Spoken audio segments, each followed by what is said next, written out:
दुस्साहसी! मौन!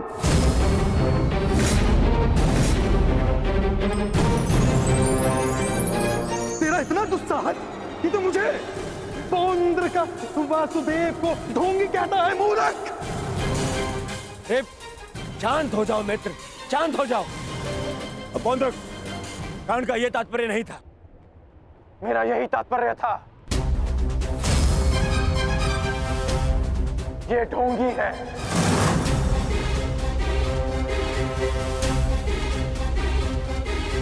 यदि तुम वास्तव में वासुदेव हो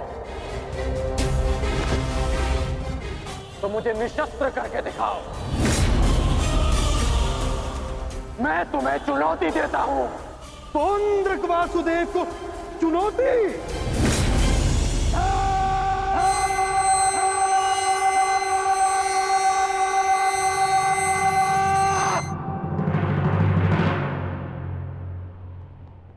ऐसे खड़े खड़े देख क्या रहा है तू, मूर्ख? हाँ, मेरे साथ युद्ध कर। मेरे हाथों मरेगा, तुझे मोक्ष मिलेगा। हाँ, जिस प्रकार आज मैं तेरा अंत करने वाला हूं, उसी प्रकार मैं उस कृष्ण का भी अंत करूंगा, उस रणछोड़ का। जो रासलीला के नाम पर स्त्रियों को भ्रमित करता है, जो बाल क्रीड़ा के नाम पर स्त्रियों के वस्त्र चुराता है, जो स्वयंवर से स्त्रियों का हरण करता है, उस कृष्ण का पक्ष ले रहा है तू। उसके लिए तू मुझसे युद्ध कर रहा है। उस कृष्ण का भी मैं वध करूंगा, पहले तेरा, उसके बाद उसका। अब तुम्हें सीमा पार करती है।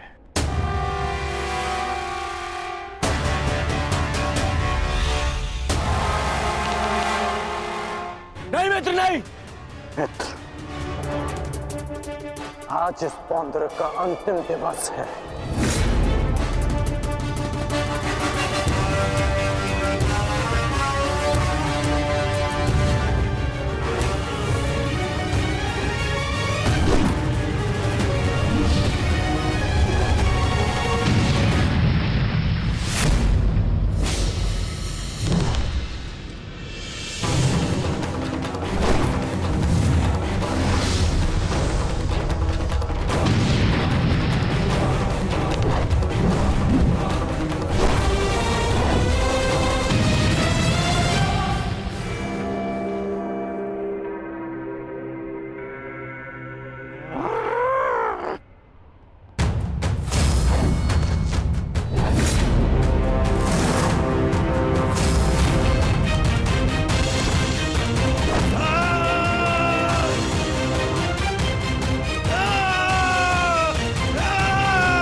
अगला प्रहार तुम्हारे सीने को चीर देगा पौंद्रक। क्षमा मांगो।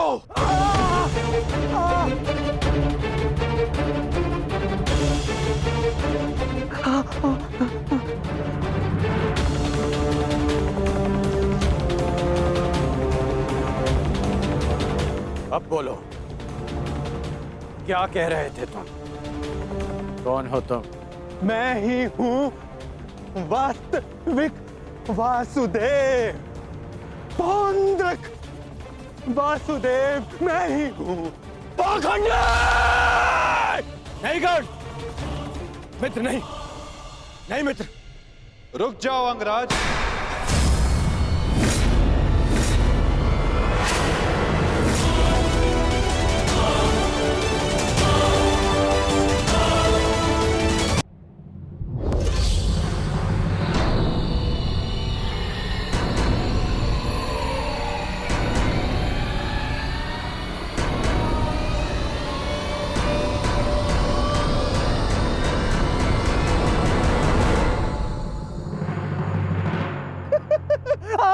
आ गया तू, चलिए आ गया। अंततः वो दिन आ गया कृष्ण, जिसकी वर्षों से मुझे प्रतीक्षा थी। यदि अंत से पूर्व मनुष्य को उसकी भूल का भान हो जाए तो अच्छा ही होता है। अब तो तुम्हें विश्वास हो गया होगा कि वास्तविक वासुदेव कौन है। मैं ही हूं वास्तविक वासुदेव। पौंद्रक वासुदेव, इसलिए जिसका अधिकार आरंभ से केवल मेरा है। मुझे मेरा सुदर्शन चक्र दे दो कृष्ण। देने ही तो आया हूं तुम, परंतु चेतावनी, मैं तुम्हें बहुत अवसर दे चुका हूं पौंड्रक। तुम्हारे पाप का घड़ा भरता जा रहा है पौंड्रक। अब मेरा स्वांग रचना बंद करो। चुप कर छलिया कृष्ण।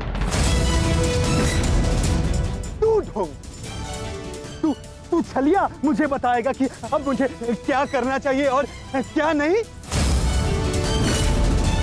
जो तुझे देव मानते हैं ना, वो सब दृष्टिहीन है और बुद्धिहीन भी। परंतु मैं नहीं हूं। अपने सहयोगियों को धैर्य की महिमा समझाओ दुर्योधन। युद्ध प्रारंभ होने में अभी समय शेष है और समय से पूर्व युद्ध को आमंत्रण देना सर्वनाश को आमंत्रित करने के समान होता है दुर्योधन। क्योंकि इस समय मैं अस्त्र ना उठाने के लिए बंधित नहीं हूं। मनुष्य को खाई में गिराने के लिए उसका केवल एक पग पर्याप्त होता है पौंड्रक। अभी अभी मैंने कर्ण को रोककर तुम्हें मृत्यु के मुख में जाने से रोका है। कदाचित तुम्हारा अगला पग तुम्हारा अंत ना रोक पाए पौंड्रक।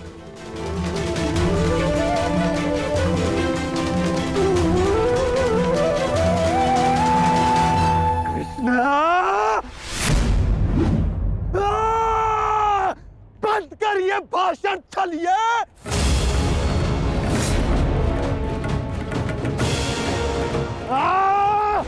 छलिए पाखंडी, आज मैं तेरा अंत करके ही रहूंगा कृष्ण।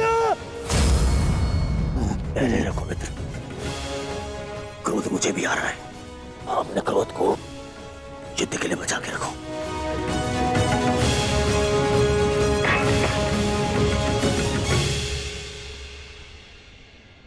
ठीक कहा वासुदेव, युद्ध होगा, परंतु उचित समय पर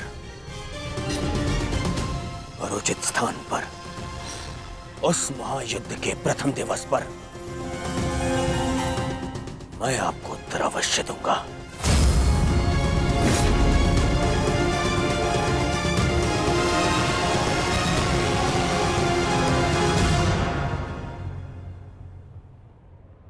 तुम चोटिल हो मित्र, आओ तो मैं तुम्हारे शिविर पर छोड़ दूं।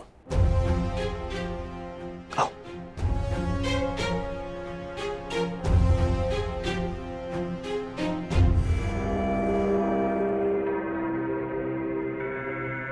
मित्रकांड, तुमसे हस्तिनापुर पे भेंट होगी।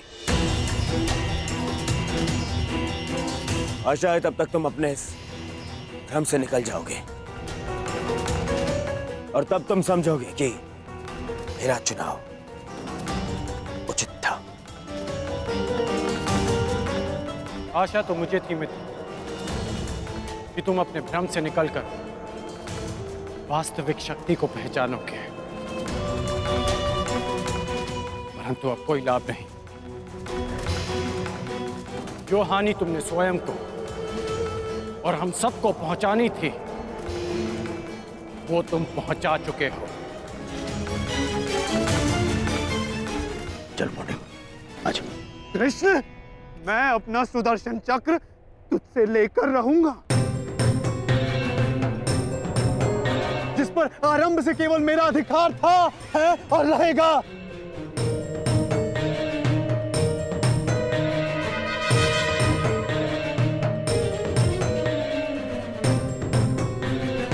चलो सारथी।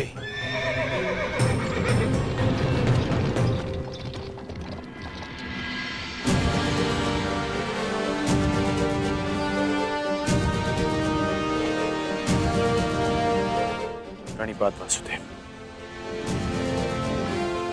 आज्ञा दे। इतनी भी क्या शीघ्रता मित्र?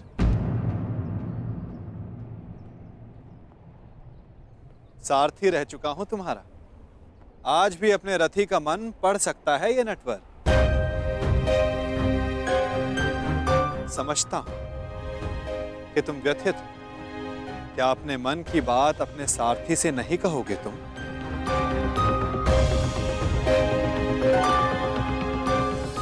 अपने रथी का मन आप पढ़ सकते हैं ना, तो पढ़ लीजिए। इसीलिए कहता हूं मित्र, तुम्हें प्रसन्न होना चाहिए। दुर्योधन ने उचित चुनाव किया, उसे शक्ति चाहिए थी, उसे मिल गई। नारायणी सेना अब उसके आदेश के अधीन होगी। नारायणी सेना में नारायण ही ना हो तो वो कैसी नारायणी सेना केशव?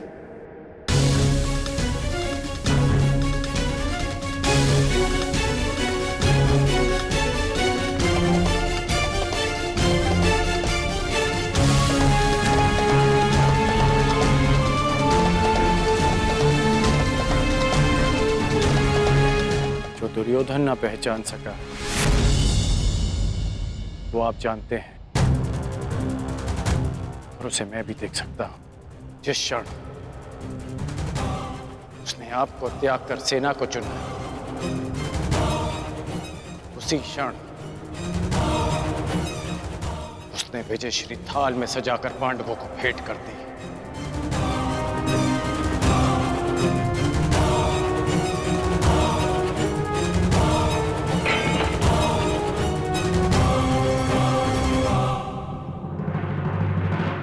ऐसा क्यों लगता है मित्र? नारायणी सेना दुर्योधन के अधीन होने से उसकी शक्ति में वृद्धि अवश्य हुई है। तुम्हें नहीं लगता कि अर्जुन ने भूल की? क्या मिला उसे निहत्थे कृष्ण को चुनने से? जिसके हाथ के संकेत से सृष्टि बनती है और बिगड़ती है, वो कैसे निहत्था हो सकता है वासुदेव? परंतु सत्य ये भी है मित्र कि मेरे युद्ध में उपस्थित रहने पर भी मैं युद्ध नहीं करूं, तो फिर मुझसे किसी को क्या हानि और क्या लाभ? सबसे बड़ा अस्त्र तो आप चला चुके हैं, स्वयं को दुर्योधन के विपक्ष में रखकर। आप ही कहते हैं ना कि निर्णय ना लेना भी कभी कभी सबसे महत्वपूर्ण निर्णय होता है, कि हम पक्ष ना चुनकर भी कभी कभी पक्षपात कर जाते हैं, भले ही संसार ना देख पाए। परंतु मैं जानता हूं कि आपने पक्ष लिया है वासुदेव।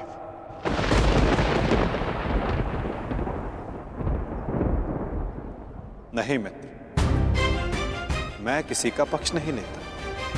ना किसी को चुनता हूं, लोग मुझे चुनते हैं या छोड़ते हैं। मानता हूं कि आपने किसी को नहीं चुना, परंतु आपने दुर्योधन को बाध्य किया कि वो आपको ना चुने। आपने ऐसी परिस्थितियां उत्पन्न की कि वो ही आपको चुने जिसे आप चुनना चाहते हैं।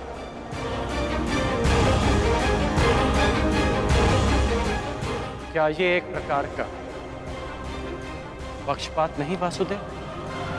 तुम्हारी यही प्रवृत्ति मुझे भाती है मित्र, और तुम्हें सबसे भिन्न बनाती। तुम बुद्धिमान और स्पष्टवादी भी।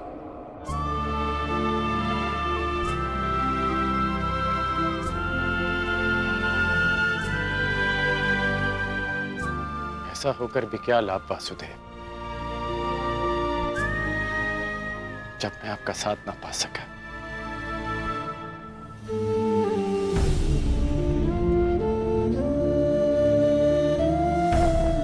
कितने वर्ष हो गए हमारी भेंट को?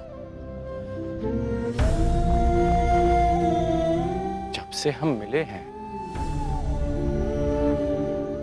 हमारे पक्ष सदा भिन्न थे, परंतु हमारी सोच एक थी वासुदेव। फिर आपने ऐसा क्यों किया? मैंने ऐसा क्या किया मित्र?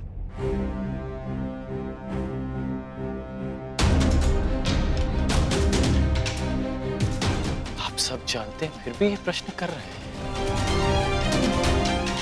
अब तो मान जाइए कि आप पक्षपाती हैं। कैसा पक्षपात अंगराज? विराट नगर में मैंने कौरवों और पांडवों को समान अवसर दिए कि द्वारका आकर मुझसे पहले जो समर्थन की मांग करेगा मैं उसी का समर्थन करूंगा। विराट नगर में जब आपने वचन दिया वहां सब उपस्थित थे, परंतु द्वारका में जो घटित हुआ वो केवल दुर्योधन और अर्जुन ही जानते हैं। दुर्योधन को केवल आपने भ्रम दिया और शक्ति दी अर्जुन को।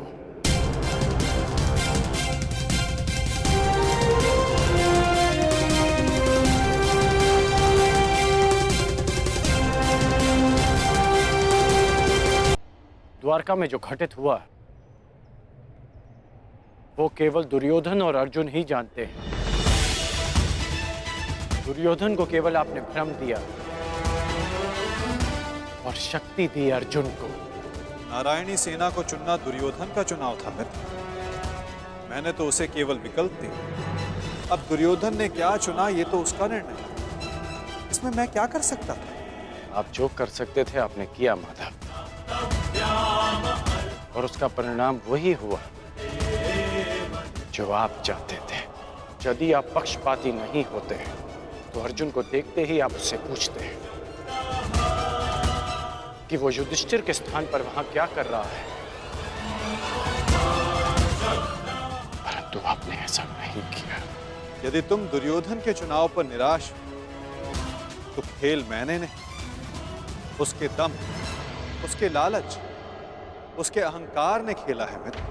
आप भी भली भांति जानते हैं कि दुर्योधन युधिष्ठिर से कहीं अधिक सक्षम शासक है। इस समय भारत को शासक की नहीं, धर्म की आवश्यकता है, धर्मराज की आवश्यकता है मित्र। फिर भी मैंने तुम्हारे तथाकथित सक्षम शासक को विकल्प दिए मित्र, जो विकल्प चुनने में ही चूक गया। वो कैसा सक्षम शासक मित्र? और मेरे विकल्प का क्या? आपने मुझे विकल्प क्यों नहीं दिया? कौरवों और पांडवों के मध्य आपने मुझे क्यों छोड़ दिया? क्या आपकी दृष्टि में मेरा कोई महत्व नहीं केशव? मैंने तो सदैव तुम्हें विकल्प दिए मित्र। अब तुमने ही मुझे नहीं चुना, तो उसके लिए तुम स्वयं उत्तरदायी। मैंने तो वर्षों पहले तुम्हारा सारथी बनना स्वीकार किया था मित्र। परंतु तुमने ही अलग मार्ग चुना। मैं तुम्हें सदा धर्म के लिए लड़ते देखना चाहता था, परंतु तुमने सदैव दुर्योधन के छल का साथ लिया। परंतु अब भी कुछ नहीं बिगड़ा। तुम्हारे लिए अब भी अवसर शेष है मित्र। तुम मनुष्य श्रेष्ठ हो, परंतु अनुचित स्थान पर। उचित स्थान का चुनाव करो मित्र। ये विकल्प नहीं है माधव, और यदि आप इसी को विकल्प कहते हैं तो आप ऐसा विकल्प मुझे अनेक बार दे चुके हैं, और मैंने सदा आपसे कहा कि ऐसा संभव नहीं है। मुझे इस बात का खेद रहेगा कि आप मेरे साथ नहीं होंगे, परंतु ये खेद मैं अपने मित्र को नहीं होने दूंगा, जिस मित्र ने मुझ पर विश्वास किया। आप अपना धर्म निभाइए और मैं अपना ऋण चुकाऊंगा वासुदेव।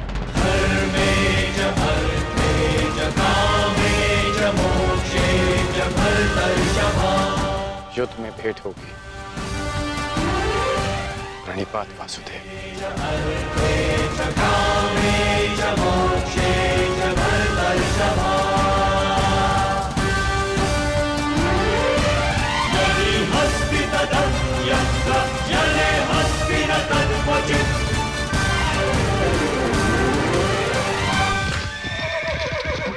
नहीं मित्र, युद्ध से पूर्व हमारी भेंट होगी, और मैं तुम्हें एक और अवसर दूंगा।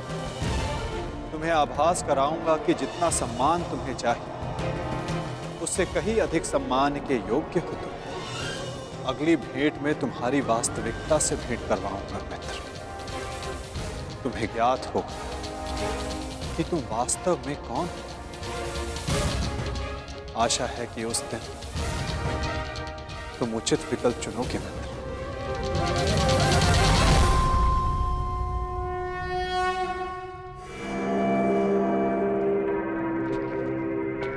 अमाश्री,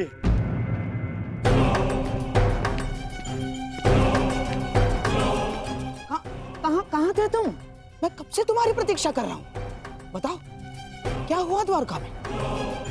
और उस छलिया के रहते तुमने नारायणी सेना को कैसे अध्ययन किया आपने? हैं? अब बैठिए तो बैठिए। अरे अमाश्री, आज तक आप अपनी चालों से मुझे आश्चर्य में डालते थे, परंतु आज मैंने इतनी बड़ी वजह से आपको और सबको आश्चर्य में डाल दिया।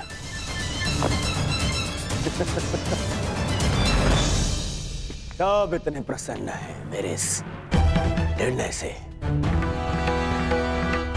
सवाए मेरे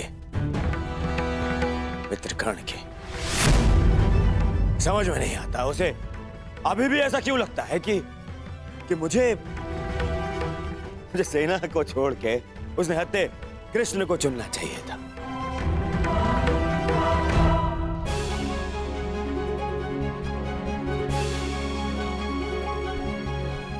आज वासुदेव हमारे साथ है तो इसका सारा श्रेय पांचाली को जाता है। यदि तुमने अर्जुन को ना भेजा होता तो कदाचित ये संभव ना होता। आपका मेरे प्रति इतना विश्वास मेरे लिए बहुत सम्मान की बात है आर्य, और मुझे भी पूर्ण विश्वास है कि आप हस्तिनापुर के लिए अधिक योग्य शासक सिद्ध होंगे। अरे कोई जाओ, समझाओ, बताओ उसे कि कितनी बड़ी भूल कर रहा है वो। भूल तो तुम कर रहे हो दुर्योधन।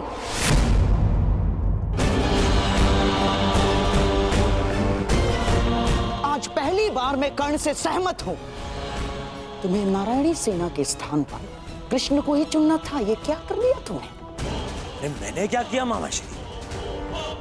उस कृष्ण ने वहां वचन दिया कि वो युद्ध में अस्त्र नहीं उठाएगा, तो फिर मैं नारायणी सेना को छोड़कर उस निहत्थे कृष्ण को चुनकर क्या कर लेता? अब हमारे विरुद्ध पूरी नारायणी सेना होगी, जो हर प्रकार की व्यू रचना में निपुण है। हमें अपने सैनिकों को श्रेष्ठ प्रशिक्षण देना होगा। जब तक माधव हमारे साथ है नकुल, हमें किसी बात की चिंता करने की कोई आवश्यकता नहीं। यदि आज वो हमारे पक्ष में होता तो पांडवों के लिए नहीं, आज वो हमारे लिए रणनीति बनाता, हमारे लिए। उसका वास्तविक अस्त्र तो उसकी नीति ही है। वो कृष्ण कोई साधारण मनुष्य नहीं है ना। अरे महामायावी है वो, महामायावी। वो समय को अपने मुताबिक चलाना जानता है, और इतना ही नहीं, वो अपने पक्ष के अनुसार परिस्थितियां भी बदल देता है। समझ गए?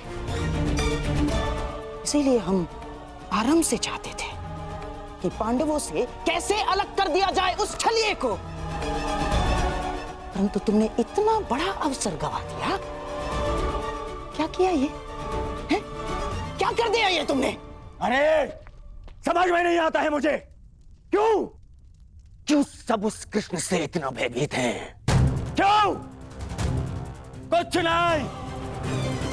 कुछ नहीं बिगाड़ पाएगा वो। अब तो उसकी सेना भी मेरे अधीन है। कुछ नहीं बिगाड़ पाएगा वो। देखो दुर्योधन, अब इस बात पर वाद विवाद करके समय व्यर्थ करने से कोई लाभ नहीं। जो हानि होनी थी वो तो हो चुकी। अब इस हानि की भरपाई करने का समय आ गया है। उचित कहा आर्य। अब चाहे जो हो जाए, कौरवों की पराजय निश्चित है, क्योंकि ये धर्म युद्ध है। विजय धर्म की ही होगी, और वासुदेव के हमारे पक्ष में आने के साथ साथ न्याय और धर्म भी हमारे पक्ष में है। विजय हमारी होगी।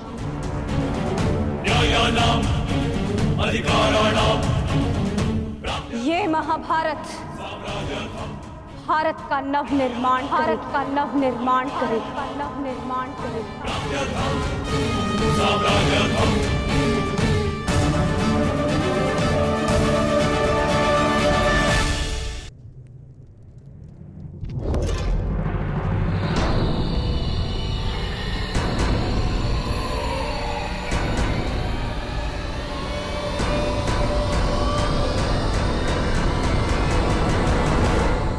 अच्छा हुआ कर्ण, तुम आ गए।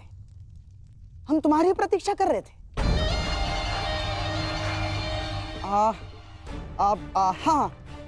सभा का आरंभ मैं सबसे पूर्व महाराज धृतराष्ट्र को राजकुमारी लक्ष्मणा के विवाह की बधाई देकर करना चाहता हूँ। बधाई हो महाराज। और हाँ, अत्यंत खेद के साथ मुझे ये भी कहना पड़ रहा है कि ये अंतिम शुभ अवसर था जिसमें सारे कुरुकुल ने भाग लिया। हाँ, क्या पता इस युद्ध के पश्चात कौन जीवित रहेगा और कौन नहीं।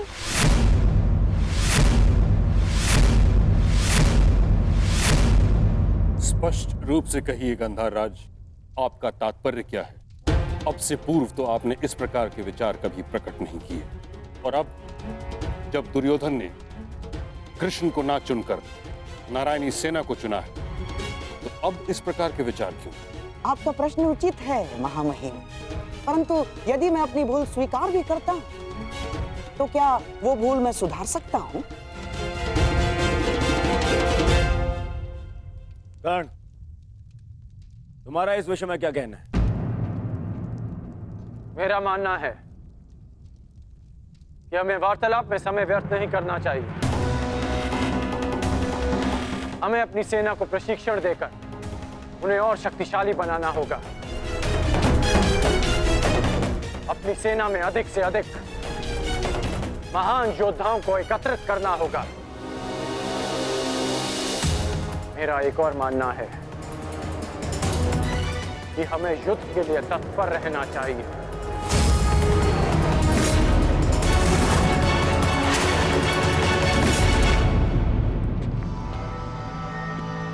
क्या तुम्हें भी यहाँ उपस्थित होने के लिए कहा गया? हाँ भ्राताश्री, मुझे प्रहरी ने निद्रा से उठाकर संदेश दिया कि हमें शीघ्र ही यहाँ उपस्थित होना है। परंतु क्यों और किसके आदेश पे? ये आदेश मैंने दिया है।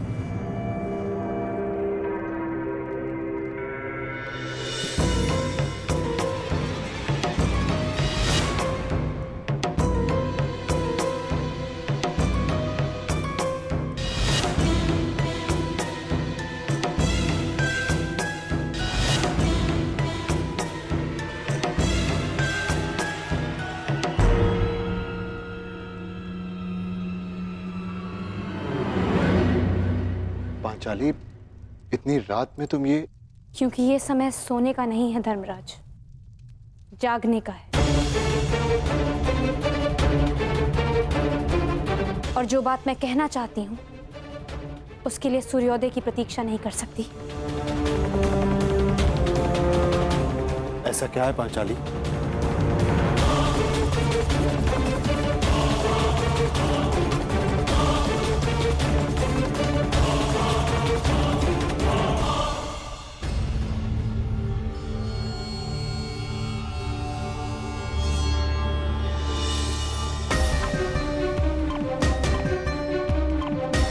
पांचाली, ये तिथि कैसी?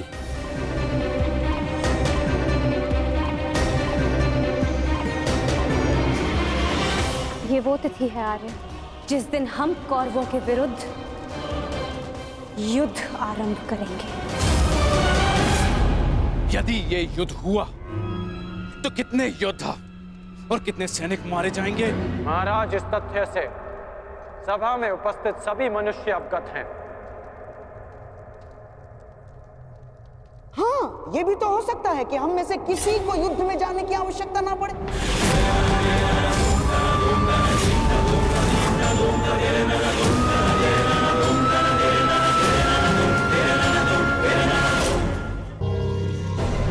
महामहिम, जैसे पुराणों में मैंने पढ़ा है कि स्वयं भगवान भी अपने शत्रुओं को एक अंतिम अवसर देते हैं, तो क्या हम अपने शत्रु को अंतिम अवसर नहीं दे सकते? दे सकते हैं ना महामहिम? गांधार राज, युद्ध होना निश्चित है और होकर ही रहेगा। और इसकी उल्टी गिनती प्रारंभ हो चुकी है।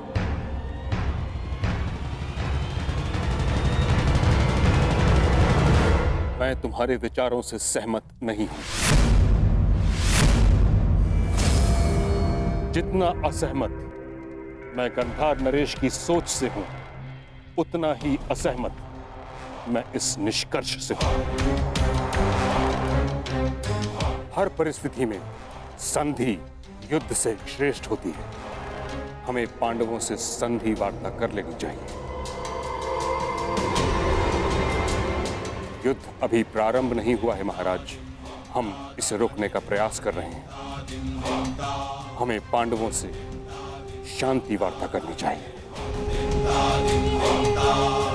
मैं जानता हूं कि आप भी ये युद्ध रोकना चाहते हैं, हम भी नहीं चाहते कि ये युद्ध हो। हमारा प्रयास है कि हस्तिनापुर के मस्तक पर इस महाविनाशी युद्ध का कलंक न लगे। ठीक है ताक्षरी, यदि यह हस्तिनापुर के भविष्य का प्रश्न है तो हम अपने दूत को पांडवों के समक्ष भेजने की आज्ञा देते हैं। हमें उन तक संदेश देना है कि हस्तिनापुर भी इस युद्ध के विरुद्ध है। और युद्ध के अंतिम दिन मैं अपने अपमान का प्रतिशोध लूंगी।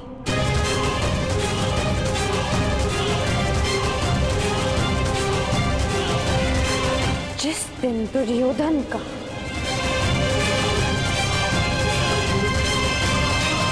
अंत होगा।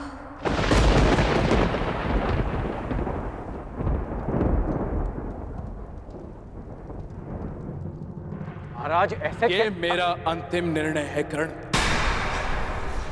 हमें अपनी ओर से एक प्रतिनिधि चुनना होगा। क्या आपके मस्तिष्क में कोई नाम है महाराज? संजय,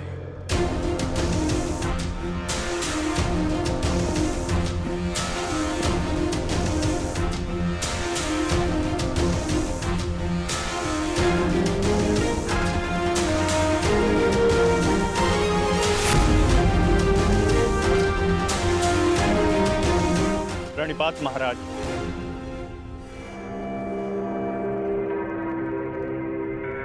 मुझे भी संजय के साथ जाने की आज्ञा दीजिए महाराज। नहीं कर्ण, यह एक अत्यंत संवेदनशील प्रकरण है। हमें योद्धा नहीं, नीति परख मनुष्य चाहिए।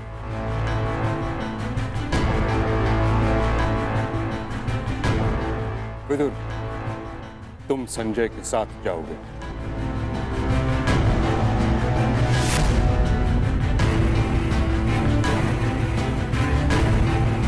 तो ठीक है, विदुर और संजय दोनों हस्तिनापुर की ओर से शांति प्रस्ताव लेकर जाएंगे। ये एक पारिवारिक प्रकरण है और हम नहीं चाहते कि परिजन ही परिजनों का रक्त बहाए। उचित है पांचाली,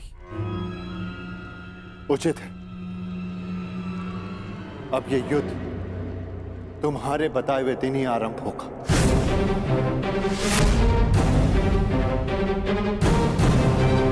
और इसका संदेश हम कौरवों तक पहुंचा देंगे।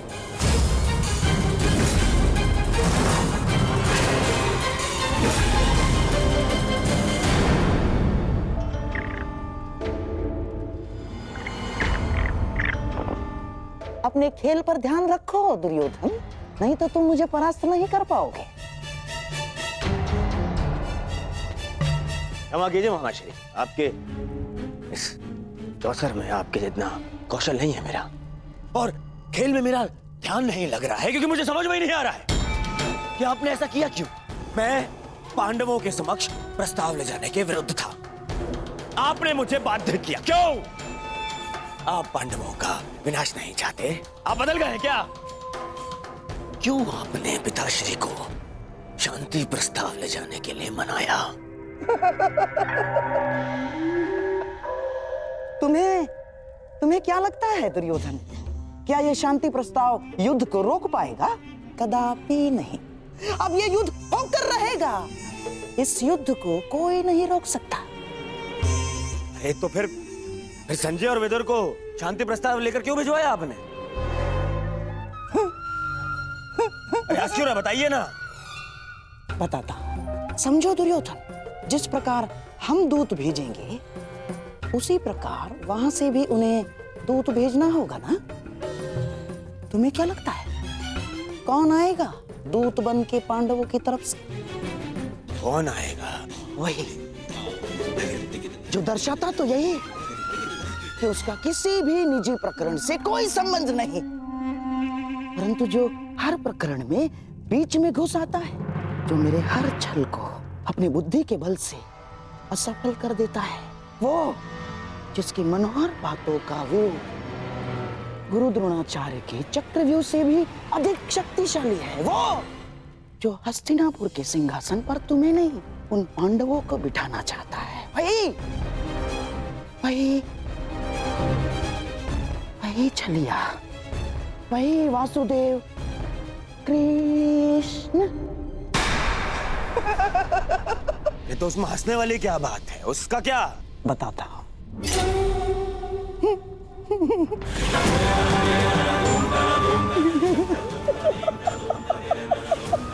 चलिए।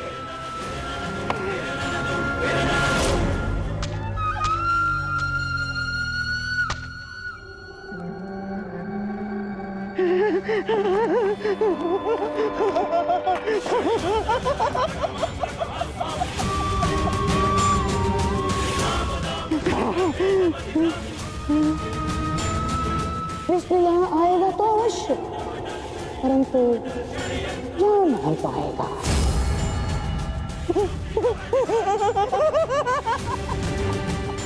जा नहीं पाएगा।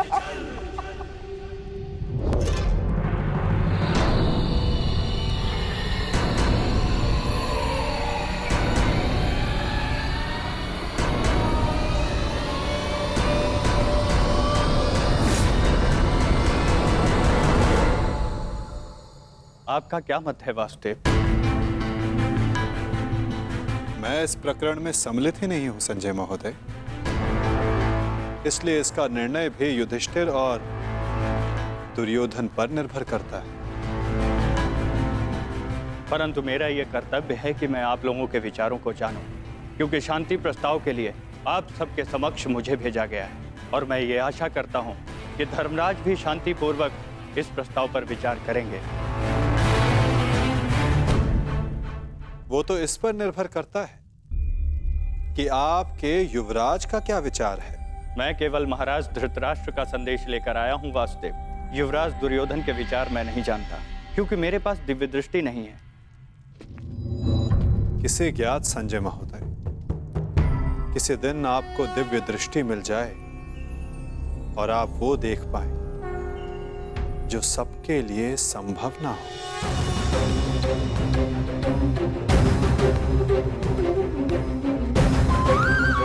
धर्मराज, आपके समक्ष हस्तिनापुर से शांति प्रस्ताव आया है।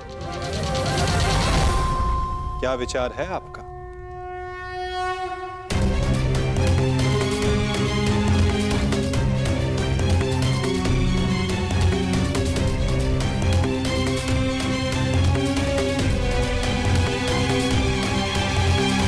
यदि हस्तिनापुर शांति चाहता है तो हमें भी युद्ध करने की कोई ललक नहीं।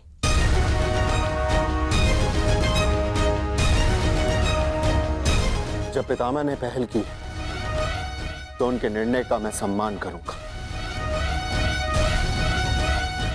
परंतु ये युद्ध केवल मेरा नहीं, मेरे अनुजों का भी है और पांचाली का भी, इसलिए उनका मत जानना भी अत्यंत आवश्यक है। हमें ज्ञात है कि अवश्य ही तुम सबके हित की सोचोगे युधिष्ठिर, इसलिए हम सबको सबसे अधिक आशा तुमसे ही है। मुझे विश्वास है प्रतिकार और प्रतिघात के स्थान पर तुम शांति को महत्व दो। जहां तक शेष पांडवों का प्रश्न है, मुझे विश्वास है कि ये सब तुम्हारे निर्णय का सम्मान करें।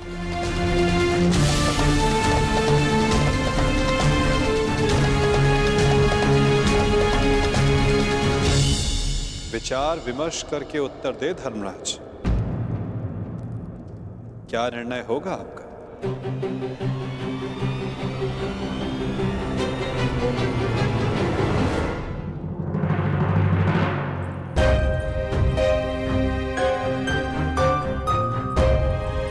वृषसेन। अरे लक्ष्मणा, कैसी हो? मैं ठीक हूँ, परंतु तुम्हें यहाँ देख के आश्चर्य हुआ। तुम यहाँ कैसे? वो मैं शाम से मिलने आया था। हाँ, परंतु कुमार शाम से पहले मैं तुमसे मिलना चाहती थी। परंतु क्यों? क्योंकि अब केवल तुम ही अपने मित्र को इतनी बड़ी भूल करने से रोक सकते हो। सांब युद्ध में न केवल अपने पिता के विरुद्ध खड़े हो रहे हैं, अपितु वो स्वयं हस्तिनापुर की ओर से नारायणी सेना का नेतृत्व कर रहे हैं। परंतु अभी भी कुछ नहीं बिगड़ा है वृषसेन। सांब तुम्हारा मित्र है, उसे समझाओ, वो तुम्हारी बात कभी नहीं टालेगा। क्षमा चाहता हूँ लक्ष्मण। देखो, मैंने सदैव मित्र बनकर तुम्हारी सहायता की है, तुम्हारा पक्ष लिया है, परंतु आज मैं सांब का पक्ष लूंगा। वृषसेन? हाँ लक्ष्मण, मैं ये बहुत पहले ही निर्णय ले चुका हूं कि सांब जिस भी पक्ष में होगा, मैं सदैव उसी का साथ दूंगा।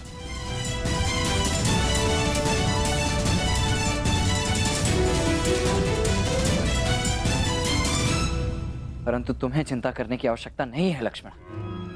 मेरे जीते जी सांब को कुछ नहीं होगा, विश्वास करो मेरा। पक्ष जो भी हो, हानि तो मेरे परिवार को पहुंच रही है ना वृषसेन। तुम ही बताओ मुझे, प्रभु से मैं किस पक्ष के लिए प्रार्थना करूं? दोनों ही पक्षों में मेरा ही परिवार लड़ रहा है। मैं क्या करूं वृषसेन? तुम्हारे इस प्रश्न का उत्तर मेरे पास नहीं है लक्ष्मण। मैं तो ये भी नहीं कह सकता कि मैं तुम्हारी इस असमंजस से भरी परिस्थिति को समझ सकता हूँ। तुम इस युद्ध में भाग क्यों ले रहे हो वृषसेन? तुम्हारा तो पांडवों से कोई संबंध नहीं है, तो तुम अपने पिता के साथ इस युद्ध में क्यों भाग ले रहे हो? केवल इसीलिए लक्ष्मणा, क्योंकि सांब कौरवों के पक्ष में, और इससे अधिक मेरे लिए कुछ महत्वपूर्ण नहीं। ऋषिसेन, तुम्हें भान है तुम कितनी बड़ी भूल कर रहे हो। नहीं भान है तुम्हें, यदि भान होता तो इस युद्ध में भाग लेने के बजाय उसे रोकने का प्रयत्न कर रहे होते तुम। मैं तुम्हारे समक्ष बहुत सी उम्मीदें लेकर आई थी ऋषिसेन, परंतु प्रतीत होता है कि मेरी भूल थी। अपना ख्याल रखना ऋषिसेन।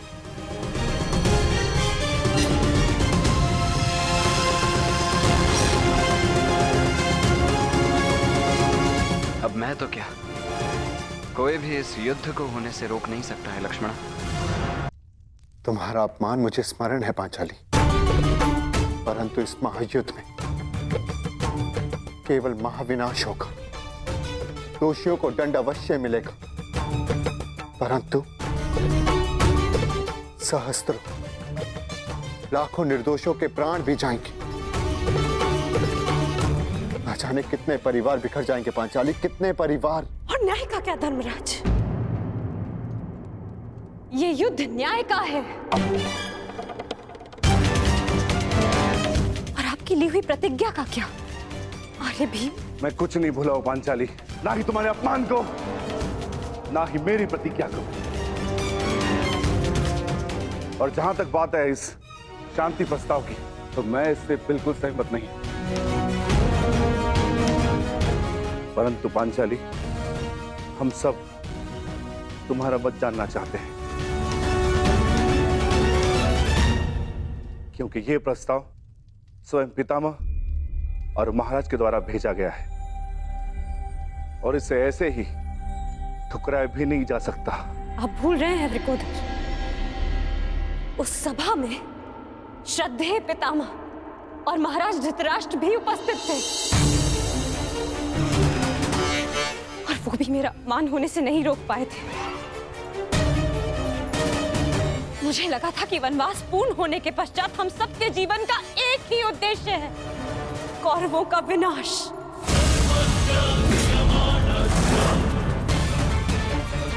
परंतु अब मुझे ऐसा प्रतीत होता है कि आप सबके लिए केवल प्रस्ताव ही महत्वपूर्ण है। एक प्रस्ताव पर आपने अपना सब कुछ खो दिया, और आज एक दूसरे प्रस्ताव में आप सब कुछ भुला दिया जो हमने खोया था। क्या एक शांति प्रस्ताव कौरवों के दिए गए वर्षों पुराने घावों को भर सकता है? आप सबके दिए गए वचनों को भुला सकता है? यज्ञसेन, यदि तुम चाहो तो इस संधि को ठुकरा सकती हो। तुम्हें इसका पूर्ण अधिकार है, परंतु इसके पहले कोई भी निर्णय लेने से पूर्व मैं सखा वासुदेव से वार्तालाप करना चाहती हूँ।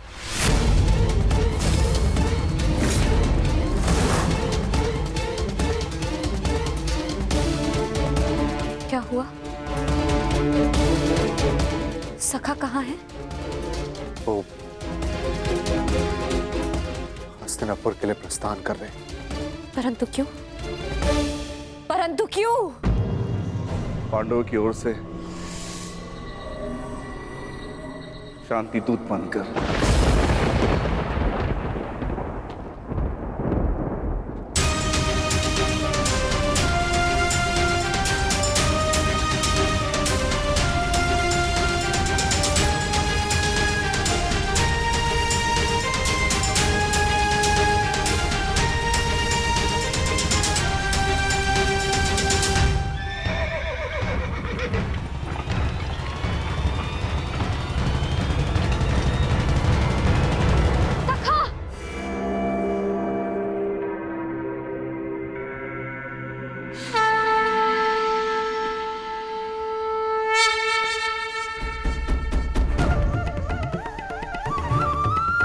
क्रोधित हो अपने सखा से?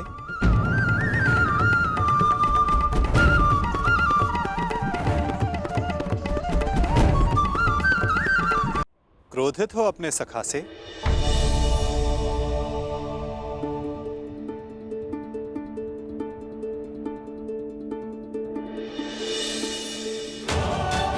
मुझे लगा प्रस्थान कर गए। भला अपनी सखी से मिले बिना मैं प्रस्थान करने की सोच भी कैसे सकता हूं? जानता हूं तुम्हारे मन में बहुत प्रश्न तुम्हें व्याकुल कर रहे हैं।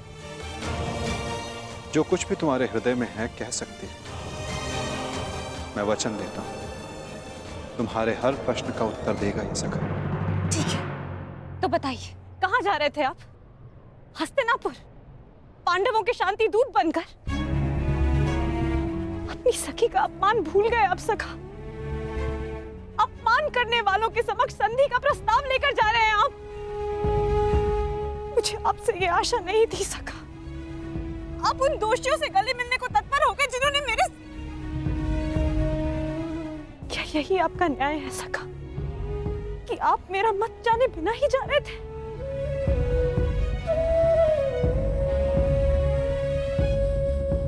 नहीं सखी, ऐसा नहीं। मैं भली भांति जानता हूं कि तुम्हारा मत क्या है, और मैं तुम्हें वचन देता हूं कि तुम्हारा मत और मंतव्य दोनों ही पूर्ण होगा सखी।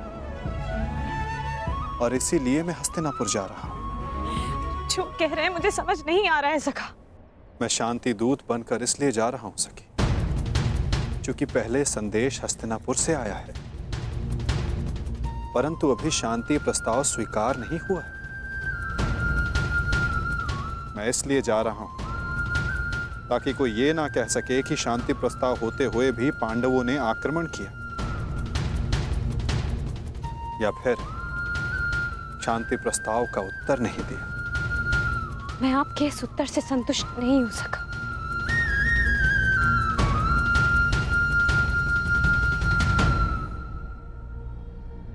सखी, मैंने तुम्हें यह कहा था कि मैं तुम्हारे प्रश्नों का उत्तर दूंगा, परंतु संतुष्ट होना या ना होना ये तुम पर निर्भर करता है सखी। अब मुझे हस्तिनापुर जाने की आज्ञा दो।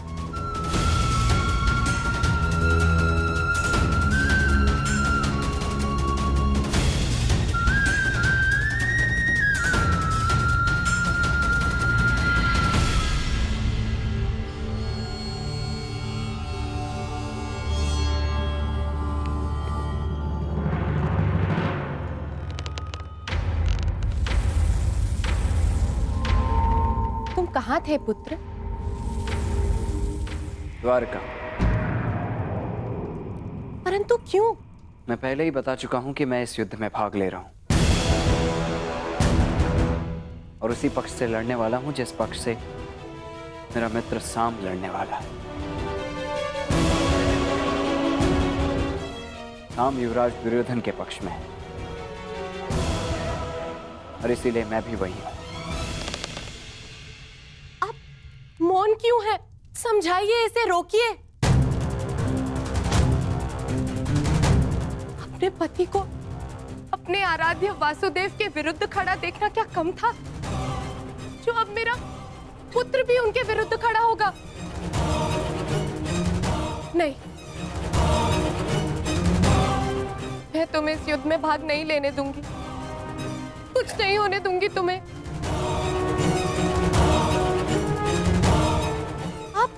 इसे रोकिए, समझाइए। श्री कृष्ण के विरुद्ध युद्ध में खड़े होने का अर्थ है केवल सर्वनाश, और ये अपने पिता की आज्ञा के विरुद्ध जाकर इस युद्ध में भाग नहीं ले सकता है।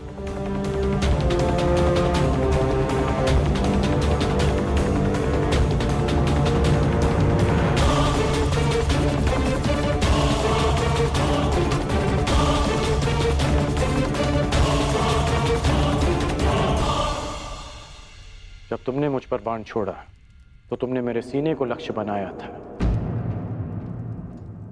परंतु तुम्हारा लक्ष्य थोड़ा चूक गया। उसमें तुम्हारी भूल नहीं थी, उसका कारण तुम्हारा धनुष था। तुम्हारा धनुष संतुलित नहीं है।